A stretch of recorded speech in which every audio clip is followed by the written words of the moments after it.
আচ্ছা, তো আজকে আমরা মূলত যেটা দেখব সেটা হলো যে একটা টি বিমের ক্ষেত্রে কিভাবে আসলে ডিজাইন করতে হবে সেটাই দেখতে চাচ্ছি। সাইড বারটা যাচ্ছে না কেন?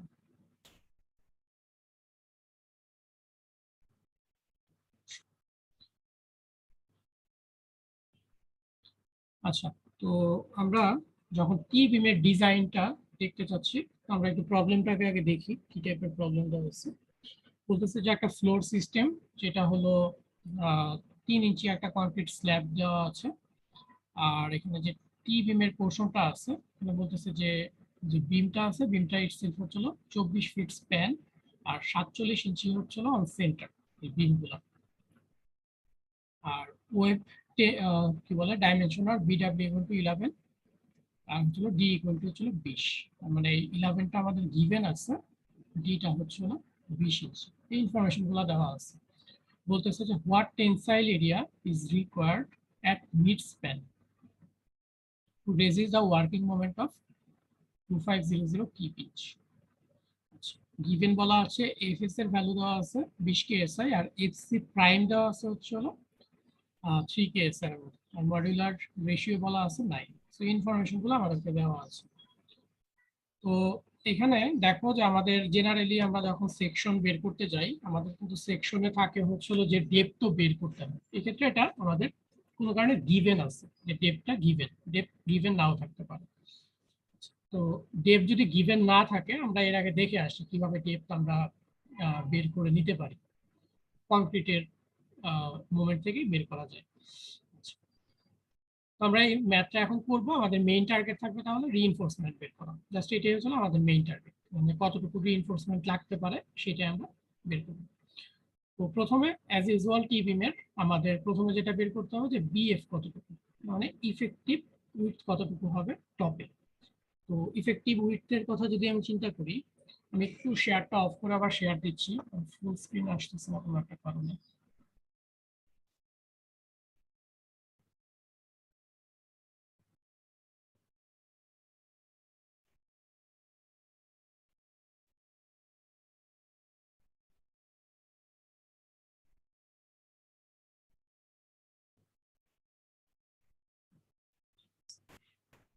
আচ্ছা, তাহলে আমাদের ইফেক্টিভ উইডথ অফ বিম যেটা, সেটা আমরা ফার্স্টে বের করব। তো ইফেক্টিভ উইডথের ক্ষেত্রে আমরা জানি যে মিনিমাম ভ্যালু নিতে হয় যে বিডব্লিউ প্লাস 16 টি ln/4 আর হচ্ছিল এসডব্লিউ, এই কয়েকটা ভ্যালু। তো এখানে আমরা সবই জানি, দেখো এটা বিডব্লিউ 11 ইঞ্চি জানা আছে, টি জানা আছে হচ্ছিল 3 ইঞ্চ, এলএন যেটা যে বিমের স্প্যান কতটুকু সেটা হচ্ছিল এলএন। তাহলে এলএন আমরা জানি যে 24 ফিট, আর এস ডাব্লিউ হচ্ছে হলো সেন্টার টু সেন্টার স্প্যানের এই বিমের ডিস্টেন্স। তো সবগুলো ভ্যালু যদি আমরা জানি, আমরা বিডব্লিউ প্লাস 16 টি ln/4 আর হচ্ছিল 47 ইঞ্চি, মানে সবচেয়ে ছোট হলো আমাদের 47 ইঞ্চটা। তাহলে আমরা এখান থেকে 47 ইঞ্চটা ধরতে পারি, যেটা বি। দ্যাট ইফেক্টিভ কি বলে উইথ বের হয়ে গেল। এরপরে আমাকে যেটার দিকে মনোযোগ দিতে হবে সেটা হলো এখানে কতটুকু মোমেন্ট অ্যাপ্লাই করা হয়েছে এবং কি পরিমাণ রিইনফোর্সমেন্ট লাগবে। এখানে একটা জিনিস আমি বলতে ভুলে গেছি, যে মিড স্প্যান যেহেতু বলছে, আমাকে খুবই স্বাভাবিকভাবে বুঝতে হবে যে মিড স্প্যানের অর্থ হচ্ছে এখানে পজিটিভ মোমেন্ট হবে। মোমেন্টটা ধরো আমি সিম্পলি সাপোর্টের যদি চিন্তা করি পজিটিভ মোমেন্ট হয়, তাহলে রিইনফোর্সমেন্টটা বটমে দিতে হবে। কোন লোকেশনে তোমাকে দেওয়া আছে এটার উপর কিন্তু ডিপেন্ড করবে যে রিইনফোর্সমেন্ট কোথায় বসবে। এগুলো টেক্সট গুলো একটু ভালো করে দেখতে হবে। আচ্ছা, এখন আসি আমরা যে আমাদের কতটুকু স্কিল লাগবে সেটা আমরা কিভাবে বের করব। আমাদের ডিজাইন মোমেন্ট দেওয়া আছে যে 2500 কি পিচ।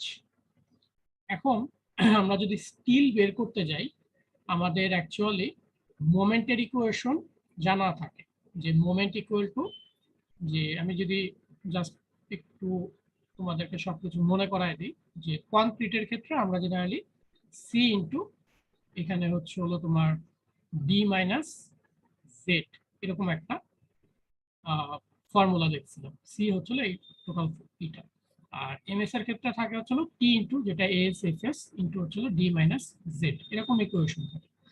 তো আমরা মোমেন্ট জানি, আমাদের ডিজাইন মোমেন্ট কত, সিও বের করতে পারবো হয়তো, কোনো সমস্যা নাই, কিন্তু কেডি জানা নাই এখানে, এটা একটা প্রবলেম যে এটা নাই। কিন্তু এএস কতটুকু লাগবে সেটা আমার জন্য আবার মানে আননোন, এইটাই। তাহলে এটা আমরা আননোনটা হয়তো এখান থেকে বের করতে পারবো, কিন্তু মোমেন্ট জানা আছে, টিও হয়তো আমি ধরে নিলাম যে আননোন এটার মধ্যে আছে, কিন্তু সমস্যা হচ্ছিল জেড ভ্যালুটা আমি জানি না। জেড ভ্যালুটা আমরা জানি না, তার মানে জেড ভ্যালু কি, যে বিমের টপ থেকে যে কম্প্রেশন ফোর্সটা কাজ করে যত ডিস্টেন্সে, সেই ডিস্টেন্সটা যেটা হলো ট্রাপিজয়েডের সেন্ট্রয়েড, ট্রাপিজয়েডের যে টোটাল ডিস্টেন্স আছে সেটা আমরা জানি না, কেডি আমাদের জানা নাই, যার কারণে আমাদের এই ভ্যালুগুলো আনবো। তাহলে আমাদের কি করতে হবে, কিছুই তো আসলে জানি না, স্টিলও জানি না, জিও জানি না, কিছু একটা ধরে নিতে হবে আমাদের। তো আমরা জেনারেলি আমাদেরকে বিএনবিসি যেটা অ্যালাউ করে, বা ঠিক অ্যালাউ করে না, সাজেস্ট করে, সেটা হচ্ছিল যে জেড ইকুয়াল টু প্রথমে আমরা অ্যাসিউম করে নিব একটা ভ্যালু।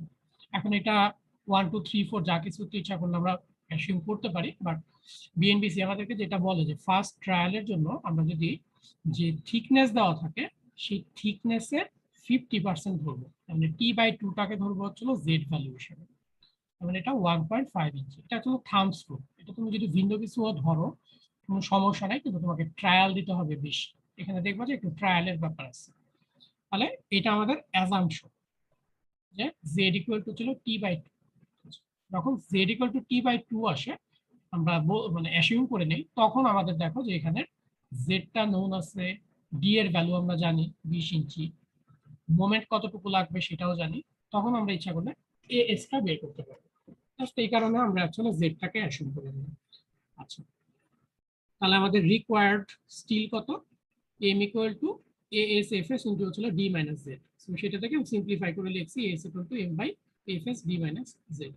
তাহলে 2500 কি পিঞ্চ, এটা হচ্ছিল 20 কেএসআই আমাদের এফএস এর ভ্যালু, ডি হচ্ছিল 20, আর এই 1.5 ইঞ্চি হলো আমরা ধরে নিচ্ছি যে জেড এর ভ্যালু। যদি জেড এর ভ্যালু 1.5 হয়, তার মানে আমাদের লাগতেছে হচ্ছিল 6.76 ইঞ্চি স্কোয়ার রিইনফোর্সমেন্ট। তো এই জিনিসটা আমাদের প্রয়োজন হচ্ছে, কিন্তু আমরা এখানে যে ভ্যালুটা ধরছি, ভ্যালুটা অ্যাকচুয়ালি আমরা অ্যাসিউম করছি, এটা অ্যাকচুয়াল কোনো ভ্যালু না। সো এটাকে আমাকে ফার্দার রিফাইন করতে হবে। কিভাবে রিফাইন করব সেই প্রসিডিউরটাই দেখি। যে আমি যে রিকোয়ার্ড স্টিলটা পাচ্ছি, এই স্টিলটাকে ধরে আমি ফার্স্ট রিইনফোর্সমেন্ট রেশিও বের করব, যেখানে কতটুকু রিইনফোর্সমেন্ট রেশিও আমি দিলাম। জানি এএস ডিভাইডেড হচ্ছিল বিএফডি, উপরের যে ইফেক্টিভ উইডথ আছে সেটা বিএফডি। তাহলে এখানে 47, ডি হচ্ছে হলো 20, আর 6.76 আমাদের হচ্ছে স্টিল। তাহলে আমরা দেখতেছি 0.0072 হচ্ছিল আমাদের reinforcement ratio, that's mean rho এর ভ্যালু। যখন আমি রো জানতে পারবো, তখন আমাদের যে কে ভ্যালুটা আছে সেটা আমরা ইজিলি জানতে পারতেছি। কে ভ্যালুটা আসলে রো না জানলে আমরা বের করতে পারবো না। রো বের করে আমরা এখানে কে ভ্যালুটা বের করবো। তাহলে কে ভ্যালু কি, rho N plus half T by D তার square divided rho N plus T, something বড় ইকুয়েশন। সো এখানে দেখো আমাদের সব ভ্যালু এখন জানা আছে, টি এর ভ্যালু জানি, ডি জানি, আমরা যে রোটা আসলে দেখতেছি সেটা হচ্ছে আমরা অ্যাসিউম করে নিয়েছিলাম জেড ভ্যালু সেখান থেকে পাইছি। পাওয়ার পরে আমরা এখান থেকে কে ভ্যালুটা বের করলাম যে 0.354। তাহলে কে ভ্যালু যখন জানো, তখন কিন্তু তুমি ইচ্ছা করলেই কেডির ভ্যালুটা জানা যায়। তাহলে কে ভ্যালুর পরে আমরা এখানে depth of compression zone KD বের করলাম। কেডি যদি আমরা দেখি, সেটাকে আমরা 7.1 ইঞ্চ পাচ্ছি এখানে। তাহলে এইটার ডেপথ হচ্ছিল ফ্লেঞ্জের থেকে বড়, 3 ইঞ্চি থেকে বড়। তার মানে আলটিমেটলি আমরা একটা প্রিলিমিনারি ডিসিশন নিতে পারি যে এটা একটা টি বিম হিসাবে অ্যানালাইসিস করতে হবে, যেহেতু নিউট্রাল এক্সিসটা আমাদের ফ্লেঞ্জের যে থিকনেস তার চেয়ে বড়। কিন্তু প্রশ্ন আসে যে আমরা তো এখানে জেড ভ্যালু ধরে নিয়ে তারপরে আগাইছি, এখন জেড ভ্যালু যে 1.5 ইঞ্চি হবে সেটা তো আমরা শিওর না, সেটাকে ফার্দার চেক করবো আমরা। তো আমাদের অ্যাজাম্পশনের উপর বেস করে আমরা এখন পর্যন্ত বলতেছি যে এটাকে একটা টি বিম হিসাবে আমরা ডিজাইন করতে হবে। এটা হলো আমাদের ইনিশিয়াল ফাইন্ডিংস। এখন প্রশ্ন হলো জেড ভ্যালুটাকে আমি চেক করব। যখন কেডি আমরা জানি, কেডি জানার পরে আমরা দেখো যে CG of the trapezoidal compression zone Z, এটার একটা ইকুয়েশন দেখে আসছিলাম এর আগে। যদি কেডি জানি তাহলে ইজিলি আমরা থিওরিটিক্যালি ক্যালকুলেট করতে পারি জেড এর ভ্যালু। জেড এর ভ্যালু এখন তাহলে আমরা যেটা পাবো এই কেডির উপর ডিপেন্ড করে পাচ্ছি। তাহলে কেডি আসতেছে 7.1। তো আমি এখানে 3 কেডিটা আমি আর কেডি হিসাবে লিখি না, আমি ওই ভ্যালু হিসাবে লিখছি 0.354 আর হচ্ছে হলো 20।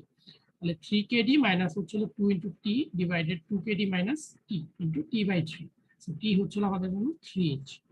তো এইখানে যদি আমরা অ্যাকচুয়ালি ক্যালকুলেট করি আমাদের জেড এর ভ্যালু আসতেছে হচ্ছে 1.37, আমরা ধরছিলাম 1.5 ইঞ্চ, মানে এটা মোটামুটি ক্লোজ বলা যায়।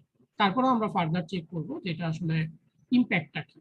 আচ্ছা, এখন আমরা 1.5 জেড এর ভ্যালু ধরছিলাম, অ্যাসিউম করছিলাম, সেইখান থেকে আমরা এএস পাচ্ছিলাম হচ্ছে হলো কত 6.76 এর মতো।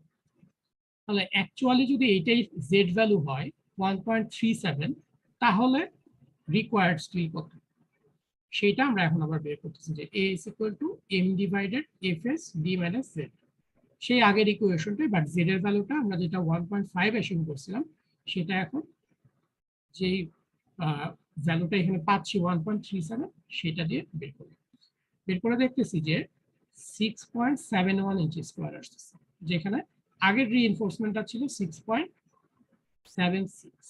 এখন 6.71 আর 6.76 স্টিল দুইটা কিন্তু খুবই কাছাকাছি। তো যদি এরকম কাছাকাছি ভ্যালু পাও 6.71 বা এখানে ধরো তুমি 6.7 পাচ্ছ বা 6.69 পাচ্ছ, এটা তুমি কতটুকু রেঞ্জে ধরবো এটা তোমার ব্যাপার। যে কাছাকাছি পাইলে আমাদের আর মানে ফার্দার ট্রায়াল দিতে হবে না, ঠিক আছে? তাহলে no need to revise the K and KD value since a is considering the revise Z is almost equal to previous. তাহলে এটার মানে কি বোঝাচ্ছে? যে ফার্দার ট্রায়াল আসলে দিতে হবে না। এটার মানে কি? এটার মানে হলো যেহেতু আমাদের এস এর ভ্যালু চেঞ্জ হয়েছে, খুবই স্বাভাবিকভাবে তুমি বুঝতেছো, ধরো আমি এটা আপাতত ধরলাম যে এটা সমান আসেনি, এটা কথার কথা যে 5 আসছে, সে কথার কথা এটা 5 আসছে, এটার থেকে সমান আসেনি। 5 আসলে কি হবে? 5 আসলে রো এর ভ্যালু চেঞ্জ হবে, যে 5 ডিভাইডেড বিএফ ডি। রো এর ভ্যালু চেঞ্জ হওয়ার অর্থ হচ্ছে আবার কে এর ভ্যালু চেঞ্জ হবে, আবার কেডির ভ্যালু চেঞ্জ হবে, এবং কেডির ভ্যালু চেঞ্জ হলে আবার জেড এর ভ্যালু চেঞ্জ হবে, জেড এর ভ্যালু চেঞ্জ হলে আবার এস এর ভ্যালু চেঞ্জ হবে। তার মানে এটা একটা ট্রায়াল এন্ড ইরর মেথড। তোমরা নিউমেরিক্যাল অ্যানালাইসিসে পড়ে আসছো যে এরকম ট্রায়াল এন্ড ইরর মেথড, এটা অ্যাকচুয়ালি ট্রায়াল এন্ড ইরর দিয়ে আমাদের করতে হচ্ছে। তো যেহেতু আমাদের এখানে খুব কাছাকাছি চলে আসছে, আমাদেরকে আর ফার্দার ট্রায়াল দিতে হচ্ছে না। এখন প্রশ্ন আসতে পারে যে স্যার আমরা কিভাবে আসলে বুঝবো যে কত ধরলে ট্রায়াল আর দিতে হবে না? এটার জন্যই আমাদেরকে কিন্তু বিএনপিসি বলে দেয় যে ইনিশিয়াল ট্রায়ালটা তুমি শুরু করো হচ্ছিল T/2 দিয়ে। তুমি ইচ্ছা করলে এখানে 0.1 ইঞ্চ দিয়েও শুরু করতে পারো, তোমাকে কেউ বাধা দিবে না। কিন্তু বিএনবিসি আমাদেরকে সাজেস্ট করে যে T/2 থেকে, কারণ এটা দিয়ে করলে মানে জেড এর ভ্যালুটা সহজভাবে তুমি যদি চিন্তা করো, জেড এর ভ্যালুটা অ্যাপ্রক্সিমেটলি T/2 এর কাছাকাছি আসে, যার কারণে তারা ফার্স্ট ট্রায়ালেই আমাকে বলতেছে যে T/2 ধরে নিতে, যাতে করে আমার ট্রায়াল কম লাগে। সো এটা হচ্ছে বিএনবিসির সাজেশন, ম্যান্ডেটরি কিছু না। সো তুমি যদি এই সাজেশনটা মেনটেন করে যাও তাহলে তোমার ট্রায়ালটা কম লাগবে। আচ্ছা, তাহলে এই যে 6.71 ইঞ্চি স্কোয়ার আসলো, এটাকে আমরা বলতেছি হলো 6.76, এটা সমান। তার মানে আমরা এই পরিমাণ রিইনফোর্সমেন্ট যদি দেই 6.76, তাহলেই হয়ে যাচ্ছে, তাহলে আমার আর ফার্দার এত চেঞ্জ করা লাগতেছে না ক্যালকুলেশন, ঠিক আছে? তাহলে no need to revise K and KD values since the S considering revise Z is almost equal to the previous S. তার মানে আমরা আগের যে এসটা বের করছি ওইটাকে ধরেই আমরা এখন ডিজাইন করতে পারবো। মানে সহজভাবে আমাকে এখানে যে স্টিল দিতে হবে সেই স্টিলটা এরিয়া হতে হবে 6.76 ইঞ্চি স্কোয়ার। আচ্ছা, এই পর্যন্ত আমি যা বললাম এখানে কারো কনফিউশন থাকলে বলো।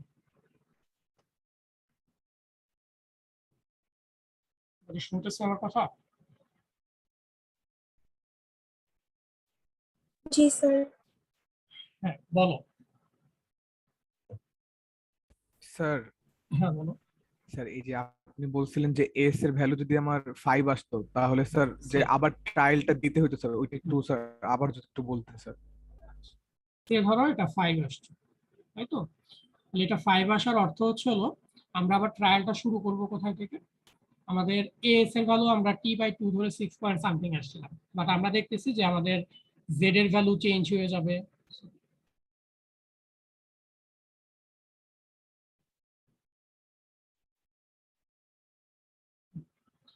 তো 5 যদি এখানে চিন্তা করি, 5টা কখন আসবে? যখন জেড এর ভ্যালু ধরো 1.37 এর মতো হয়তো বা আসবে না, যখন 5 আসবে হয়তো বা অন্য কিছু আসবে, এটা তার চেয়ে ধরো বড় আসবে, 1.7 বা 1.8 সামথিং কিছু একটা আসবে। তার মানে আমি 1.5 ধরছি, এটা অনেকখানি ভ্যারি করছে, 1.8 বা 2 কিছু একটা আসছে।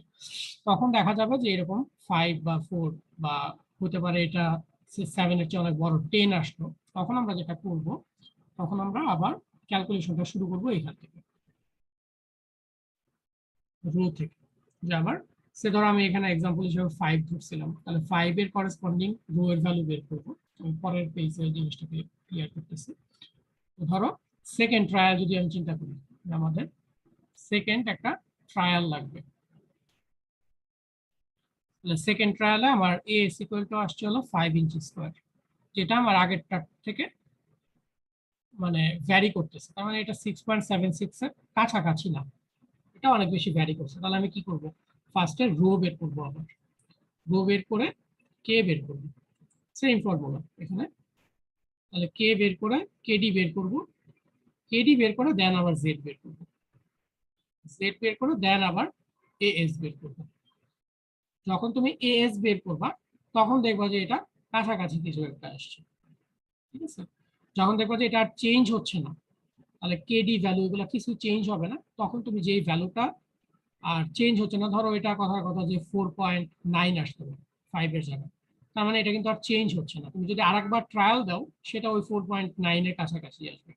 সো তুমি তখন ওই 4.9টাকে ধরে তোমার ডিজাইন করবে। সেটা একটা ট্রায়াল অ্যান্ড এরর মেথড। তোমাদের যদি মনে থাকে যে আমরা নিউমেরিক্যাল মেথডে এরকম করছিলাম, এরকম একটা ফাংশন আছে আর একটা ফাংশন আছে এরকম, যে দুইটার ইন্টারসেকশন পয়েন্ট কত বের করবো। আমরা ফার্স্টে ধরে নেই যে এক্স এর ভ্যালু এইটা হচ্ছিল তার লোয়ার বাউন্ড, এটা হচ্ছিল তার হায়ার বাউন্ড, এই রেঞ্জের মধ্যে তারা কাজ করতেছে। তাহলে আমরা ফার্স্টে যদি তোমাদের মনে থাকে যে এটা যদি এ হয়, এটা যদি বি হয়, এটাকে বাইসেকশন মেথড বলতাম আমরা নিউমেরিক্যাল মেথডে, যে এইটার এটার এভারেজটাকে ধরবো যে এটাই হয়তো একটা সলিউশন। সলিউশন করে দেখতাম যে না, এখানে তো দুইটা ম্যাচ করে না, তখন আবার কি করতাম, যে আবার এইটা আর এইটার এভারেজ ধরতাম, তাও দেখতাম যে না ম্যাচ করতেছে না, তখন আবার কি করতাম, এইটা আর এইটা হয়তো বা এভারেজ ধরতাম, ধরে একসময় দেখা যেত যে হ্যাঁ, যে জায়গায় ধরছি ওইটাই এক্সাক্ট সলিউশন। এটাও অনেকটা ওই রকম ট্রায়াল অ্যান্ড এরর মেথড, যে আমরা ফার্স্টে একটা জেড ভ্যালু ধরে নিছি যেহেতু আমরা কিছু জানি না, একটা ট্রায়াল অ্যান্ড এরর মেথড। এরকম তুমি যদি ট্রায়াল অ্যান্ড এরর প্রয়োজন হয়, সেকেন্ড বা থার্ড ট্রায়াল অ্যান্ড এরর তুমি দিবা, বাট আমার মনে হয় না ওরকম প্রয়োজন হয় খুব বেশি, যদি t/2 তুমি ধরে নিতে পারো। তাহলে এই পর্যন্ত স্যার আমরা স্টিলটাকে স্যার দেখব। এভাবে গেলে তো স্যার মানে এক্সামে তো স্যার অনেক টাইম লেগে যাবে, হ্যাঁ, মানে এক্সামে এরকম যদি টাইম, দিতেন। হ্যাঁ তোমার ট্রায়াল যদি লাগে সেক্ষেত্রে তো কিছু করার নেই, তাই না? সবসময় যে একদম মিলে যাবে, এটা ট্রায়াল দিতে তোমার কত সময় লাগবে তোমার ধারণা? সিম্পল ট্রায়াল দিতে খুব বেশি সময় লাগবে না, তোমার ডিজাইন তো ট্রায়াল বেসডই হয়, এটা তো কোনো এক্সাক্ট সলিউশন দিয়ে তুমি আগাতে পারবে না, তুমি তো ফার্স্টেই জানো না যে এর ভ্যালু কত হবে। তো তুমি যদি t/2 দিয়ে ধরো, সেই ক্ষেত্রে তোমার সময় কম লাগবে, জেনারেলি একটা ট্রায়াল দিলেই কাছাকাছি হয়ে যাবে। এটা ডিপেন্ড করতেছে, একটা ম্যাথের উপর ডিপেন্ড করবে। এক্সামের টাইম হয়তো বা তোমার 2 মিনিট থেকে 3 মিনিট বেশি লাগবে, এর চেয়ে বেশি কিছু না। তুমি ক্যালকুলেটারে এটা তো তুমি প্রতিবার ইকুয়েশনটা লিখবা, ক্যালকুলেটারে চাপ দিয়ে জাস্ট ওই ভ্যালুটা বের করবে, সময় তো লাগবেই। আচ্ছা, এখন আমাদের স্টিল যেটা বের করার কথা সেটা আমরা বের করছি। এখন তোমাদের কাছে কি মনে হচ্ছে যে কোনো কিছু আছে যেটা এই পর্যন্ত যা করে আসছো মিসিং মনে হচ্ছে? যে আমরা এতদিন পড়ছি কিন্তু এই আমাদের তো স্কিল বের করাই আসলে সবসময় কাজ থাকে, মানে অঙ্ক হিসাবে এখানে প্রায় শেষ আর কি, কিন্তু আমাদের কিছু একটা কি মিসিং আছে কিনা এখানে? চিন্তা করে বলো তো।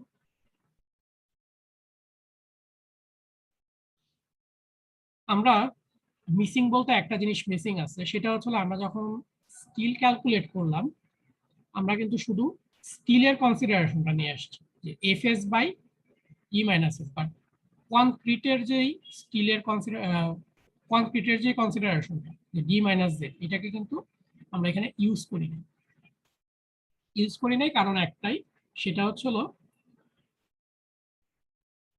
আমাদের এই পার্টিকুলার প্রবলেমটায় ডি ভ্যালুটা অলরেডি দেওয়া আছে। যেহেতু ডি ভ্যালু দেওয়া আছে আমাদের, আমরা জেনারেলি এখান থেকে যে কাজটা করি যে এমসি ওভার হচ্ছিল সি ইকুয়াল টু হচ্ছিল D minus Z, that's mean D equal to Z plus MC divided C, এরকম একটা ইকুয়েশন থেকে একটা রিকোয়ার্ড ডি বের করি জেনারেলি। কিন্তু এখানে যেহেতু 20 দেওয়া ছিল আমাদের এই কাজটা করতে হয়, যেহেতু করতে হয় নাই কোনো সমস্যা নাই, কিন্তু আমাদেরকে একটা জিনিস চেক করে দিতে হবে ফার্দার যে আমরা এই পরিমাণ স্টিল প্রোভাইড করলে আমাদের উপরে যে স্ট্রেস আসতেছে, স্টিলের নিচে তো মোমেন্ট ক্যারি করতেছে স্টিলটা, উপরে যে স্ট্রেস আসবে এফসি, সেটা যাতে ম্যাক্সিমাম স্ট্রেসের চেয়ে বেশি না হয়, মানে ম্যাক্সিমাম অ্যালাউয়েবল স্ট্রেসের চেয়ে বেশি না হয়। তাহলে আমাদের এখন কনক্রিটের চেকটা স্ট্রেসটাকে চেক দিতে হবে। আমরা জানি এফ ইকুয়াল টু হচ্ছিল C into D minus Z. তো সি এর ইকুয়েশন আমরা একটু আগে দেখে আসলাম, এইটা ইকুয়েশনটা। তো এখানে আমাদের দেখো যে এম হচ্ছিল আমরা জানি 2500 টি পিঞ্চ, এফসিটাই আমরা বের করতে চাচ্ছি, সেটাকে আননোন হিসেবে রাখলাম। কতটুকু স্ট্রেস ম্যাক্সিমাম আসবে 1 minus T by 2 KD into BFT D minus. এখানে কেডির ভ্যালুটা দেখো আমরা যেহেতু রিভাইজ করি নাই, আমরা ওই যে 0.354 ইন্টু 20 সেটাই রাখছি, যেহেতু আমাদের আর ট্রায়াল দিতে হয় না। এখানে সব ভ্যালুগুলোই আমরা মোটামুটি জানি, বিএফ জানি, টি জানি, জেড এর ভ্যালু আমরা যেটা 1.37 লাস্টে পাইছি সেটাই রাখছি। এখন মনে হতে পারে তোমাদের কাছে যে 1.5 ধরে তো আমি আসলে এটাকে বের করছিলাম। জিনিসটা হচ্ছিল যে তুমি যদি ফার্দার ট্রায়াল দাও তাহলে ধরো কে এর ভ্যালু যেটা 0.354 আসছে, সেম এখানে আমাদের 354 আসছে, এটা হয়তো বা 1.37 দিয়ে তুমি যদি করো 0.34 অথবা 0.36 কিছু একটা আসবে। সো এটা খুব একটা মেজর কিছু না, এই কারণে আমরা আসলে ফার্দার ট্রায়াল এখানে দিচ্ছি না। আমরা 1.37টাকে ধরতেছি জেড ভ্যালুটা, কিন্তু ওই কে ভ্যালু আর কেডি ভ্যালুটাকে ওই 1.5 এর ট্রায়ালটাকে রাখতেছি। স্যার এই জিনিসটা কনফিউজ হওয়ার কিছু না। হ্যাঁ বলো।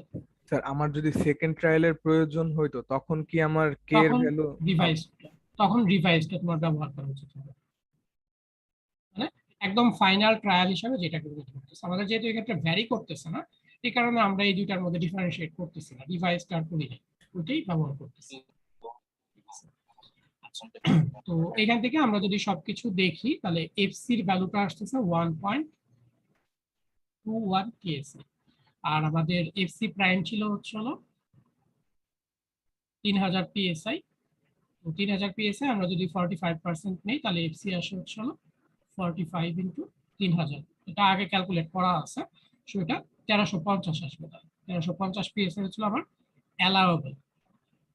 অ্যালাউয়েবল এফসি হচ্ছিল 1350, এবং এটা দেখা যাচ্ছে যে আমার অ্যালাউয়েবল কনক্রিট স্ট্রেংথের থেকে ছোট। তার মানে আমি এই পরিমাণ স্টিল যদি এখানে প্রোভাইড করি, তাতে করে আমার উপরে যে স্ট্রেস আসবে ম্যাক্সিমাম স্ট্রেস টপ 5 বারবারে, সেটা হচ্ছে 1.21, এবং এটা অ্যালাউয়েবলের চেয়ে কম আছে। যেহেতু কম আছে কোনো সমস্যা নেই, কিন্তু যদি এটা বেশি থাকতো তাহলে আমরা আসলে এটাকে অ্যাকসেপ্ট করতে পারতাম না। তো বেশি থাকলে কি হবে আমি একটু পরে আলোচনা করতেছি। তার মানে যেহেতু আমাদের এখানে অ্যালাউয়েবল থেকে কম আছে, আমাদের যে পরিমাণ স্টিল আমরা প্রোভাইড করছি ইটস ওকে। যেহেতু ওকে আছে, আমরা to provide S equal two 6.76 inch square, এইটা তাহলে আমরা 3টা 10 নাম্বার বার আর 3টা 9 নাম্বার বার দিচ্ছি। সো আমরা হলো 2 লেয়ারে দিব রিইনফোর্সমেন্ট গুলো, তাহলে টোটাল যে রিইনফোর্সমেন্ট আসে সেটা হচ্ছে 6.81 ইঞ্চি স্কয়ার, যেটা আমাদের এর থেকে রিকোয়ারমেন্টের থেকে একটু বেশি আছে। আচ্ছা, তো এই জিনিসটাই আমরা এখানে আবার সুন্দরভাবে ফিগারে দিয়ে দিব যে 4 ইঞ্চি আমরা কভার ধরছি, 20 ইঞ্চি হলো আমাদের ইফেক্টিভ ডেপথ। এখানে কয়টা রিইনফোর্সমেন্ট, তিনটা করে আছে 10 নম্বর, 9 নাম্বার, ঠিক আছে। তাহলে এইভাবে আমাদের হচ্ছে একটা নিট অ্যান্ড ক্লিন ছবি এঁকে দিতে হবে যখনই আমরা ফাইনালি অ্যান্সার হিসেবে এটাকে দিতে যাব। তাহলে আমাদের রিইনফোর্সমেন্টে মেইনলি দিতে বলছে। সো রিইনফোর্সমেন্ট সহ বিডব্লিউ হয়তো বা লেখা লাগবে না তোমার পরীক্ষার সময়, just 3 inch, 11 inch, 4 inch, 20 inch এভাবে লিখে দিলেই হবে। আচ্ছা, এখন আমার তোমাদের কাছে একটা প্রশ্ন, যে যদি কথার কথা যে এটা FC equal to say 1.6 KSI আসবে কথার কথা, তাহলে আসলে কি করা প্রয়োজন মনে হইল? নিজেরা একটু চিন্তা করো। আমার উপরে যে পরিমাণ স্ট্রেস আসতেছে সেই স্ট্রেসটা অনেক বেশি চলে আসতেছে। এখন এখানে সলিউশন কি হতে পারে?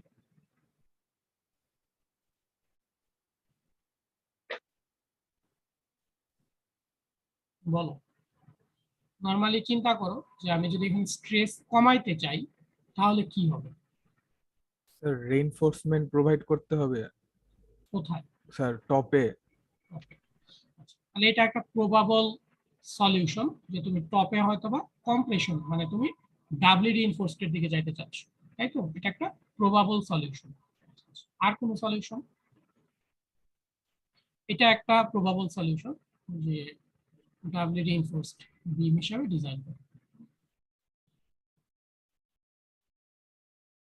আর কোন সলিউশন তোমাদের মাথায় আসতেছে এখন যেটা প্রবাবল সলিউশন হতে পারে? স্যার অ্যালোয়েবল কনক্রিট স্ট্রেংথ তো 1.35 কেএসআই স্যার, তো হ্যাঁ। এইটাকে ইউজ করে স্যার কে এর অথবা জে এর ভ্যালু আবার বের করব স্যার?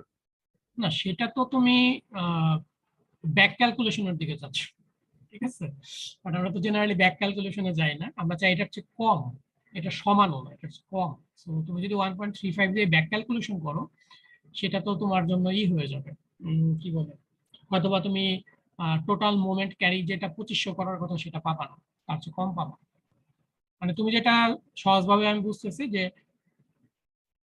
1.35 আসার জন্য কতটুকু স্টিল দিলে আমার হচ্ছে সেটা তুমি করতে পারো। সেটা দিয়ে দেখা যাবে যে 2500 মোমেন্ট সে নিতে পারতেছে না, সে হয়তো বা 2400 মোমেন্ট নিচ্ছে বা 2300 মোমেন্ট নিচ্ছে, সেটা ডিজাইন হবে না, মানে সেফ ডিজাইন হবে না। আচ্ছা, তো আমি একটু ক্লু দিয়ে দিই, আমাদের এম এর ইকুয়েশনটা একটু ভালো করে দেখো, যে এফসি ইনটু সামথিং ইনটু হচ্ছে ডি মাইনাস জেড, এরকম একটা টার্ম আছে।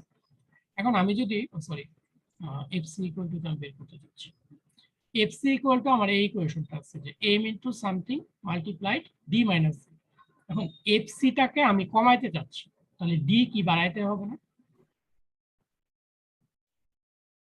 আমি যদি এফসি কমাইতে চাই তাহলে ডি কি করতে হবে? বাড়াইতে হবে। এই ইকুয়েশন থেকে এটাই বোঝা যাচ্ছে। তার মানে আমি আর একটা কাজ করতে পারি যে ইনক্রিজ ডেপথ, আমি বিমের ডেপথ বাড়াই দিতে পারি। বিমের ডেপথ যদি আমি বাড়াইতে পারি সেই ক্ষেত্রে আমার হয়তোবা আমি ওই যে পরিমাণ স্ট্রেস এখানে জেনারেট হওয়ার কথা 1.35 এর চেয়ে কম, সেটা হয়তো গেইন করতে পারবো। তো এখানে সিঙ্গেল কোনো সলিউশন না, দুইটা সলিউশন আছে, একটা হচ্ছে ডাবলি রিইনফোর্সড আর একটা হচ্ছে ডেপথ ইনক্রিজ করতে পারবো। বাট এখানে কিছু লিমিটেশন আছে, প্রতিটারই লিমিটেশন থাকে। যেমন ডেপথ ইনক্রিজ করা, ডেপথ তুমি ইনক্রিজ করতে পারো কিন্তু আবার সব জায়গায় করতে পারবে না। যেমন ধরো আমি একটা এক্সাম্পল দিয়ে যদি বলি যে একটা গ্যারেজের ধরো এটা হচ্ছিল এন্ট্রি পয়েন্টটা, এটার উপরে স্ল্যাব আছে, নিচে হলো বিম আছে। যখন গাড়ি ঢুকবে এখানে স্বাভাবিকভাবে তোমাকে একটা ক্লিয়ার হাইট মেনটেন করতে হবে। তো তুমি ইচ্ছা করলে তোমার বিম ধরো আমাদের এখানে বলা আছে যে 20 ইঞ্চি হলো তার ইফেক্টিভ ডেপথ, তার মানে আমি আর 4 ইঞ্চি ধরে টোটাল 24 ইঞ্চি বলতেছি। আচ্ছা, যদি এরকম তোমার 20 ইঞ্চি ফিক্সড করে বলাই থাকে, তো যেখানে ক্লিয়ার হাইট হয়তো বা ধরো কথার কথা আমার 5 ফিট লাগবে, 5 ফিট বা 6 ফিট লাগবেই, তাহলে আমি কিন্তু ইচ্ছা করলে ডেপথ আর বাড়াইতে পারতেছি না, কারণ এখানে আমার গাড়ি ঢুকতে হবে, তার জন্য আমার কিছু ক্লিয়ার হাইট মিনিমাম রাখতে হবে অ্যাকর্ডিং টু দ্য কোড। তো সেই ক্ষেত্রে আমি হয়তো ইনক্রিজ ডেপথের দিকে যাইতে পারতেছি না, তখন আমাকে বাধ্য হয়ে ডাবলি রিইনফোর্সড যেতে হবে। তো এখানে ডিপেন্ড করে, সহজ উপায় হচ্ছে তুমি ডেপথ ইনক্রিজ করা। যদি ফ্লোর বিম হয় তাহলে তুমি করতে পারো, কিন্তু অনেক সময় দেখা যায় আর্কিটেকচারাল পয়েন্ট অফ ভিউ থেকে ওরা এটা অ্যালাউ করে না যে ডেপথ ইনক্রিজ করতে পারবে না। আবার বিল্ডিং এর হচ্ছিল ফ্রি হাইট যেগুলো জায়গায় বিম আছে এখানে কমে যাচ্ছে, সো তারা যদি অ্যালাউ না করে তখন ডাব্লিউ রিইনফোর্সড যাবে। সো এটা অনেক সলিউশনে আছে, তুমি যেটা আর কি অ্যাডপ্ট করতে পারো। ঠিক আছে, তো স্যার হ্যাঁ বলো।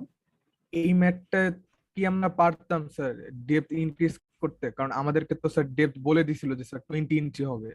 হ্যাঁ, এটা হচ্ছে প্র্যাকটিক্যাল কেসের কথা বলতেছি। এখানে আমরা তো আর যেহেতু ডি বলে দেওয়া আছে, আমরা আর এখানে চেঞ্জ করবো না। হ্যাঁ, যদি এখন কথার কথা যে এখানে আসে 1.6, তখন কি করবো সেটার কথা জিজ্ঞেস করতেছো তুমি? জি স্যার। হ্যাঁ, যদি হ্যাঁ, সেই ক্ষেত্রে তো তোমাকে অবশ্যই করতে হবে। এখন তুমি ডাব্লিউ রিইনফোর্সড না গেলে তুমি বলবা যে আমাদের যে ডেপথ আছে সেই ডেপথটা আমাদের জন্য এডিকুয়েট হচ্ছে না, আমরা ইনক্রিজ করবো। দেন হচ্ছিল তুমি ইনক্রিজ করে ফার্দার আরেকবার ক্যালকুলেশন করতে হবে। ঠিক আছে, আচ্ছা। তো এটা হচ্ছিল অ্যাকচুয়াল কেসে তুমি যেটা করবা আর কি, যদি ফুলফিল না করো সেক্ষেত্রে। তাহলে প্রসিডিউরটা কি বুঝছো কিভাবে করতে হবে যদি যে কোনো জায়গায়, কারণ এখানে কিন্তু অনেকগুলো চেক আমাদের আছে। এক হচ্ছিল এখানে ট্রায়াল মিলতে হবে, ট্রায়াল না মিললে আবার ট্রায়াল দিয়ে দিয়ে মিলাই নিয়ে আসতে হবে রিইনফোর্সমেন্ট। রিইনফোর্সমেন্ট ট্রায়াল দিয়ে মিলাইলাম, তারপরে দেখা গেল যে এখানে এসে অ্যালাউবল মিলতেছে না, আবার ডেপথ চেঞ্জ হবে। ডেপথ চেঞ্জ হলে আবার কিন্তু আমাকে 0 থেকে শুরু করতে হবে, কারণ এই ডেপথ আমরা 20 ধরে আগাইছি। এখন যদি তুমি 20-এর জায়গায় বাড়ায় দাও তাহলে কিন্তু রিইনফোর্সমেন্টের পরিমাণ কমে যাবে, তার মানে আবার তোমাকে ট্রায়াল দিতে হবে। ঠিক আছে, সো প্র্যাকটিক্যালি কিন্তু ডিজাইন এরকমই। এটা জাস্ট একটা ম্যাথের মতো, আমি একবার করে গেলাম হয়ে গেল জিনিসটা এরকম। ডিজাইন হচ্ছিল ট্রায়াল। ডিজাইন বলতে যেটা বোঝায় সেটা হচ্ছিল ট্রায়াল। ট্রায়াল ছাড়া ডিজাইন করা যায় না। সেটা ম্যাথমেটিক্যাল প্রবলেম নয়, একটা সিঙ্গেল সলিউশন দিয়ে আমি জাস্ট করে ফেললাম। ঠিক আছে, যেমন আমি এখানে রিইনফোর্সমেন্ট 3টা 10 নাম্বার, 3টা 9 নাম্বার দিচ্ছি, তুমি ইচ্ছা করলে অন্যটাও দিতে পারো। আমি এখানে 6.81 দিচ্ছি, তুমি যদি মনে করো যে 7 দিবা, ইটস ওকে, বেশি দিচ্ছ। সো ডিজাইনের ক্ষেত্রে ইউনিক সলিউশন নাই, বাট প্রসিডিউরটা যাতে কারেক্ট হবে। ঠিক আছে, আর তোমাদের যেহেতু এখন অনলাইনের পরীক্ষার সময় দেখা যায় যে রোল নাম্বার দিয়ে ভ্যারি করায় দেওয়া হয় জিনিসপত্র, তোমাদের ক্ষেত্রে কিন্তু সবার একই রকম নাও হতে পারে। কারোর হয়তো বা ট্রায়াল লাগবেই না, কারোর হয়তো বা ট্রায়াল লাগতে পারে। সো একজন আর একজন একটা দেখে যে দিয়ে দিতে পারবো জিনিসটা এরকম না। জিনিসটা অনেকে করার চেষ্টা করো, বাট ওইটা করলে তোমাদের ফুল অঙ্কটাই দেখা যায় ভুল হয়ে যাচ্ছে। প্রসিডিউর তোমার ক্ষেত্রে আসলে এক হওয়ার কথা না। তো এখানে হচ্ছিল আমাদের টি বিমের ডিজাইন মোটামুটি আমি শেষ করব। আর শেষ করার পরে আমি তোমাদের হচ্ছে হলো বিম ডিজাইনের ক্ষেত্রে কোড প্রভিশন গুলা কি সেগুলো নিয়ে একটু ডিসকাস করতে চাচ্ছি, যেহেতু আমাদের আলটিমেটলি গোল হচ্ছে হলো প্র্যাকটিক্যালি তোমরা ডিজাইন করবা। তো ফার্স্টে যে আমাদের যে বিএনপিসি কোড আছে, যেটা বাংলাদেশ ন্যাশনাল বিল্ডিং কোড, সেটার কিছু গাইডলাইন আছে যা যেটা অনুযায়ী আমরা হচ্ছে বিমের প্রপোর্শনিং করতে পারি, বা বিমের যে সাইজ, ডেপথ এবং হচ্ছে উইডথ, এগুলো আসলে মেনটেন করতে হয়। কিন্তু এখানে আমি ফার্স্টে একটা জিনিস খুব ভালো মতো ক্লিয়ার করে নেই, শুধু গ্র্যাভিটি লোডের জন্য, শুধু গ্র্যাভিটি লোডের জন্য এরকম কোনো বিধিমালা আমাদেরকে দেওয়া নেই। আর যখন হচ্ছে হলো ল্যাটারাল লোড আসে এবং স্পেশাল মোমেন্ট রেজিস্টিং ফ্রেম আমরা ডিজাইন করি, এই নীতিমালাগুলো আসলে তখন বাধ্যতামূলকভাবে তোমাকে মেনটেন করতেই হবে। সো এই জিনিসটা সবাই একটু ভালো করে মাথায় রাখবে। আচ্ছা, আমাদের এখানে দেখো, সরি, আচ্ছা, এখানে হচ্ছে একটা কলাম দুই দিকে, যেটা ডাইমেনশন বলা আছে C1 C2, আর তার মধ্যে হচ্ছে একটা বিম আছে এটার সাথে অ্যাটাচ করা আছে।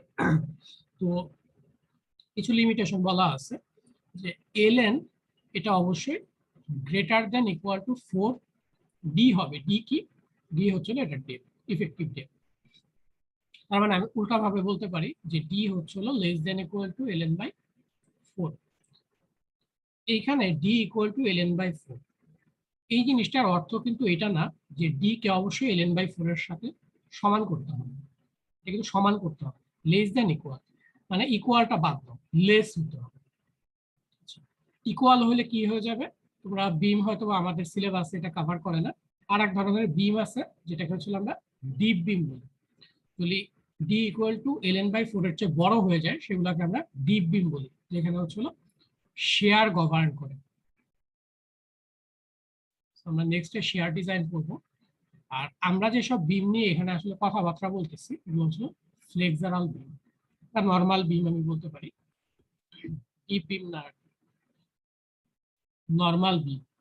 এইখানে দেখা যায় যে ফ্লেক্সারালটা গভর্ন করে।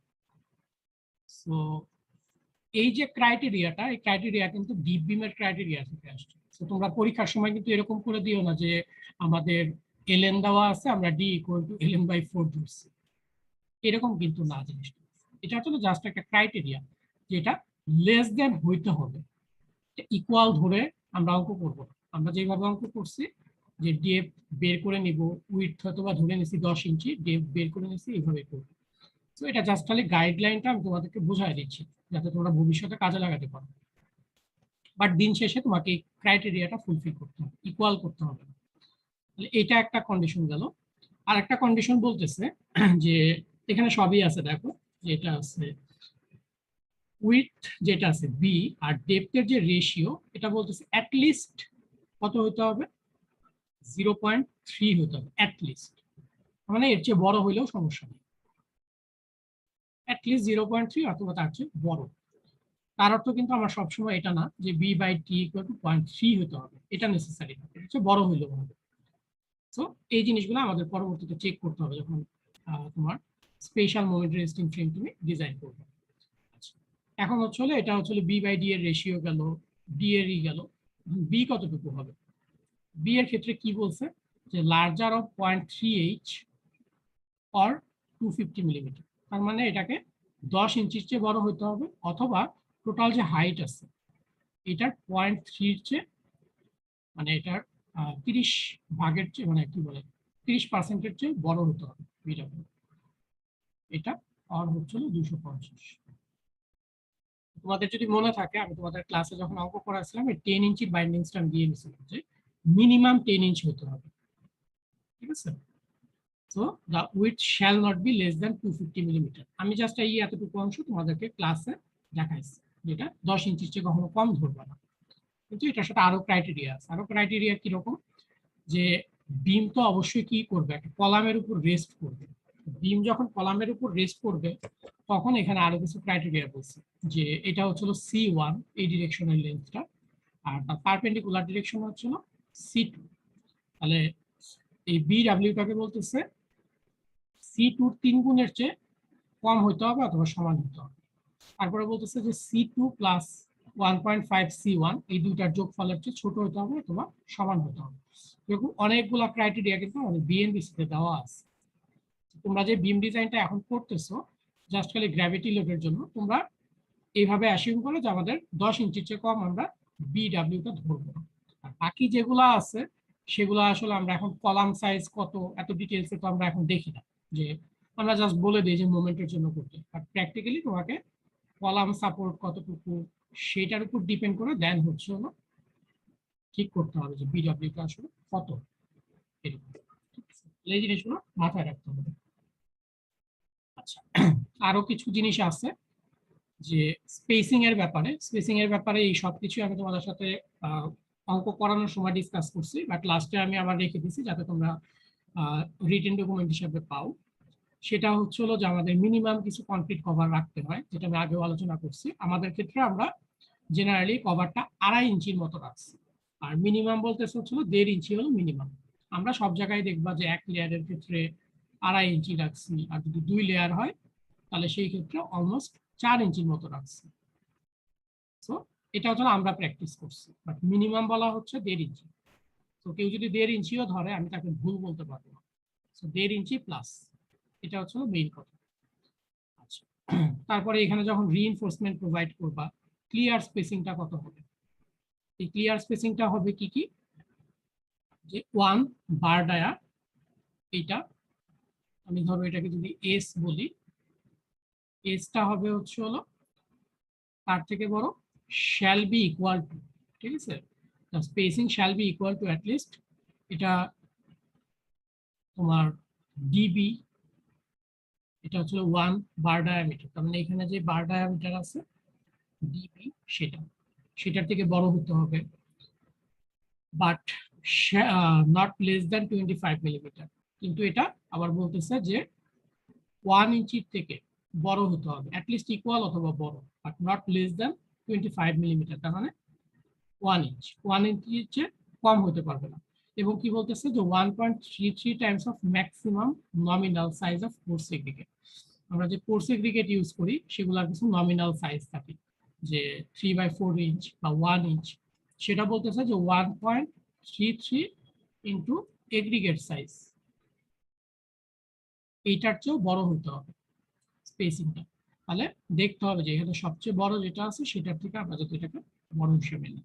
এই জিনিসগুলো আমরা চেক করতে হবে যে যেটা সবচেয়ে বড় তার চেয়ে বড় হতে হবে স্পেসিংটা। কারণ কি? কারণ এখান দিয়ে কংক্রিট যেতে হবে, ঠিক আছে, এই জন্য কংক্রিটের এই বাইন্ডিংসটা নিয়ে আসছে। এবং এগুলা বাইন্ডিংস আরবিটারি, যে একটা বার ডায়ার সমান অ্যাটলিস্ট বা 1 ইঞ্চি, এগুলা ওরকম বেসিস না, এগুলো হচ্ছে মিনিমাম ক্রাইটেরিয়া সেট করার জন্য বলা আছে। এটা প্র্যাকটিক্যাল রিজন যে অ্যাটলিস্ট যাতে কংক্রিটের এগ্রিগেট গুলা ভিতর দিয়ে পাস করতে পারে। এই জিনিসগুলো তোমাদেরকে বিএনবিসি কোড কন্টিনিউ করতে বলে। তো পরীক্ষার সময় আমরা হয়তো বা ম্যাক্সিমাম এগ্রিগেট সাইজ এগুলো তো জানবো না, তাহলে আমরা একটু চেক করে দিব যে এটা আসলে যাতে 1 ইঞ্চির চেয়ে কম না হয়, বা আমরা যে রিইনফোর্সমেন্ট ইউজ করতেছি সে নাম্বার 10 ইউজ করতেছি, তাহলে 10/8 ইঞ্চ অ্যাটলিস্ট যাতে এখানে 10/8 ইঞ্চ থাকে। তো যেগুলো আমাদের সম্ভব সেগুলো আমরা মেনটেন করবো। বাট তোমাদের ওইভাবে স্পেসিং ক্যালকুলেট করে করে দেখাইতে হবে না, এটা জাস্ট তোমাদের জানার জন্য আমি অ্যাড করে রাখছি। আচ্ছা, তারপরে যখন বলতেছে যে প্যারালাল রিইনফোর্সমেন্ট যদি ব্যবহার করতে হয়, যে আমরা 2 লেয়ারে যখন রিইনফোর্সমেন্ট লাগবে বা 3 লেয়ারে লাগবে, তখন মিনিমাম এখানে বলা হচ্ছে যে 25 মিলিমিটারের মতো রাখতে হবে মিনিমাম। এটা নট লেস দ্যান হচ্ছিল 25 মিলিমিটার ক্লিয়ার ডিসটেন্স। তাহলে এই জিনিসগুলো আমাদের মেনটেন করতে হবে যখন আমরা 2টা লেয়ারে ভাবে দিব, মিনিমাম করতে হবে। আচ্ছা, তারপরে বলতেছে যে mixed reinforcement diameter should be comparable. আমরা লাস্ট অঙ্কে যেটা দেখলাম যে আমরা কত 10 নাম্বার, আমরা হচ্ছিল 9 নাম্বার ব্যবহার করছি, তাই না? 10 নাম্বার আর 9 নাম্বার ব্যবহার করছি। তাহলে এটা কম্পেয়ারেবল অর্থ কি? কম্পেয়ারেবল অর্থ হচ্ছে যে আমি নাম্বার 10 ইউজ করলাম, এর সাথে আমরা নাম্বার 6 যদি ইউজ করতে চাই, এটা আসলে কম্পেয়ারেবল না, অনেক বেশি ভ্যারি করতেছে, সো আমরা এটা ব্যবহার করব না। প্রেফারেন্স কি? প্রেফারেন্স হচ্ছে যে আমরা 2 সাইজের চেয়ে বেশি ভ্যারি করাবো। নাম্বার 10 এর সাথে যদি তুমি ব্যবহার করতে চাও, নাম্বার 8 পর্যন্ত ওকে আছে, নাম্বার 10 এর সাথে 9, 8 ব্যবহার করতে পারবো। উপরের দিকে যদি যাও নাম্বার 12 পর্যন্ত ব্যবহার করতে পারবো। নাম্বার 11, 12, 10 মিক্স ব্যবহার করার ক্ষেত্রে এই বাউন্ডারিটা মেনটেন করতে হবে, যে যেই নাম্বারটা তুমি ইউজ করবে না কেন তার হচ্ছে নিচে 2 ঘর বা উপরে 2 ঘর এরকম যেতে পারবে, বাট তার চেয়ে বেশি আসলে যাওয়া যাবে না। তো এটা বিএনবিসির সরাসরি কোনো গাইডলাইন না, এটা জেনারেলি আমরা প্র্যাকটিস করে থাকি বাংলাদেশে। আর আরেকটা জিনিস যেটা বিএনবিসি তো ওইভাবে বলা নাই কিন্তু এটা মোটামুটি ম্যান্ডেটরি, সেটা হলো যখনই তুমি রিইনফোর্সমেন্ট প্রোভাইড করবা, স্বাভাবিকভাবেই তোমার এই সেন্টার লাইনের অ্যাবাউটে সিমেট্রি দিতে হবে। তার মানে এখানে 3টা রিইনফোর্সমেন্ট দিচ্ছে, যদি 2টা দিতে হয় এইখানে একটা দিবা, এইখানে একটা দিবা, যদি 3টা দিতে হয় মাঝখানে একটা দিবা, এরকম সিমেট্রিক ভাবে দিতে হবে। আমি এটা কখনোই পারবো না এইভাবে রিইনফোর্সমেন্ট আমি দিতে পারবো না, এটা রং প্র্যাকটিস, এটা হবে না, সিমেট্রিক না। তোমাকে এই রিইনফোর্সমেন্টটাকে অবশ্যই এইখানে নিয়ে আসতে হবে, ওইখানে তুমি দিতে পারবে না। এই জিনিসগুলো হচ্ছে তোমাকে যখন বিম ডিজাইন করবা তখন মেনটেন করতে হবে, যে সিমেট্রিক দিতে হবে রিইনফোর্সমেন্টটা। তো মোটামুটি কি বুঝতে পারছো কথাবার্তাগুলো? শুনতে পাচ্ছ আমাকে? জি স্যার। স্যার তো এইগুলো জিনিসই আর কি মোটামুটি বিম ডিজাইনে আমাদের ছিল। বিম ডিজাইন মোটামুটি ফ্লেক্সারের জন্য এখানেই শেষ। তোমাদের আমি এই ডকুমেন্ট সবটাই দিয়ে দিব, তোমরা দেখো জিনিসগুলো। নেক্সট দিন হয়তো নতুন একটা টপিক শুরু করবো বিমেরই।